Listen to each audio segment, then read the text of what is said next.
The fountain was gurgling softly when I pulled up to what used to be my untouched lot.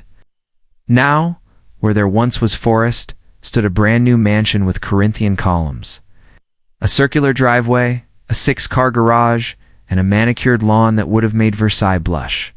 Right in the middle of the 15 acres I'd owned on record for the past 8 years, a woman in crisp tennis whites sauntered out, clutching a green smoothie in one hand and scrolling on her phone with the other.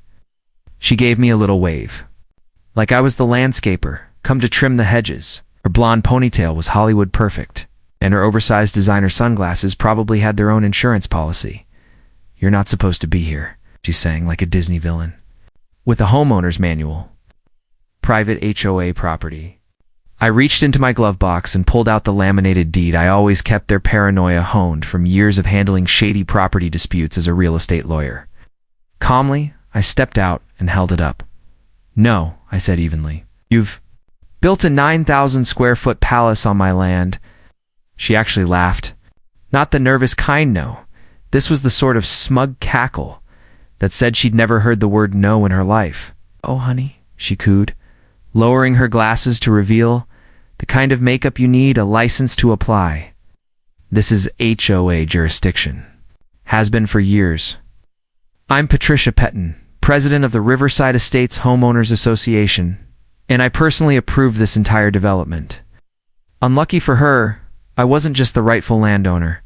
I was also the kind of attorney who'd eaten cases like this for breakfast.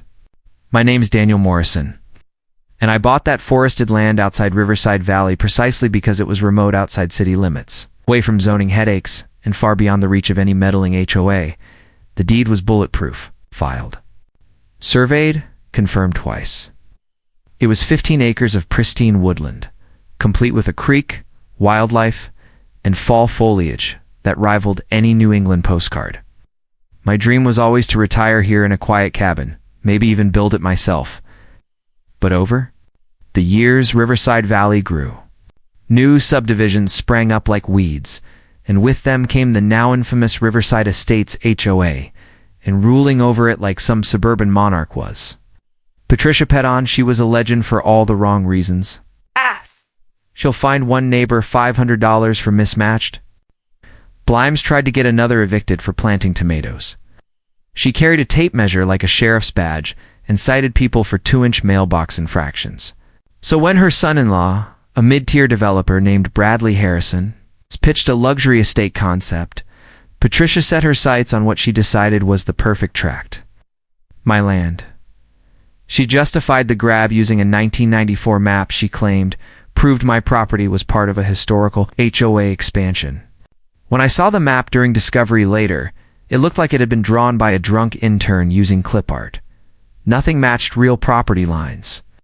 And yet there it was, my land colored in HOA beige. She didn't contact me, didn't check records. Just fast-tracked approvals through her rubber stamp architectural board, which was essentially her bridge partner, and said partner's husband, who never even showed up. I was in Colorado working a trial when the bulldozers showed. My neighbor Earl tried to call, but I didn't get the messages until the damage was done.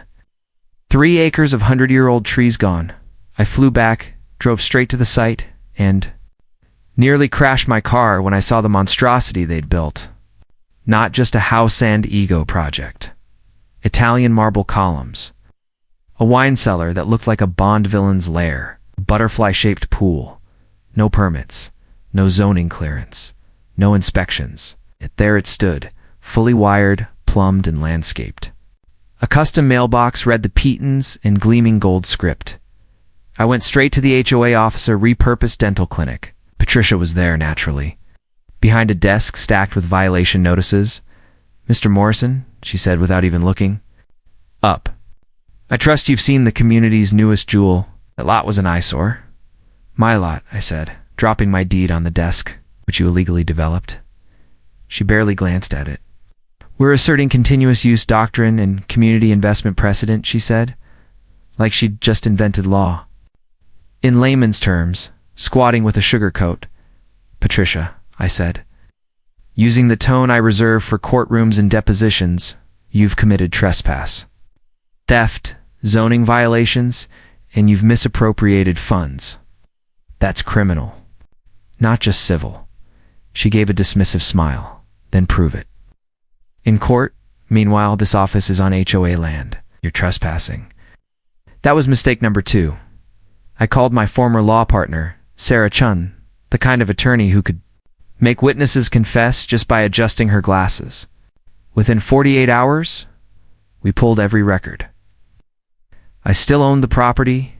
No sale, no easement, no variance, nothing. We took it all to the county building inspector, Frank Rodriguez. 30 years on the job, and he turned pale when he saw what they'd done. Patricia had filed HOA forms, but no official documents. Claimed it was community landscaping and slipped $75,000 from HOA funds into what she called beautification initiatives. It paid for her private orchid garden. We filed an emergency cease and desist. She responded by having her hired security block the driveway with cones and signs reading private. HOA access only. That was her final mistake. I called the sheriff. Deputy Martinez arrived in under an hour. He took one look at the deed and the cones. "Ma'am," he said to the guard, "move those, or you're obstructing lawful property access." The cones were gone in minutes. I walked onto my land now, a gaudy monument too. Patricia's hubris with a process server and the deputy. Found Patricia on her fake French veranda sipping champagne with Bradley. "Patricia Peton?" the process server asked. She didn't even look up. "Yes, you've been served." The summons wiped the smugness off her face faster than a thunderstorm at a wedding.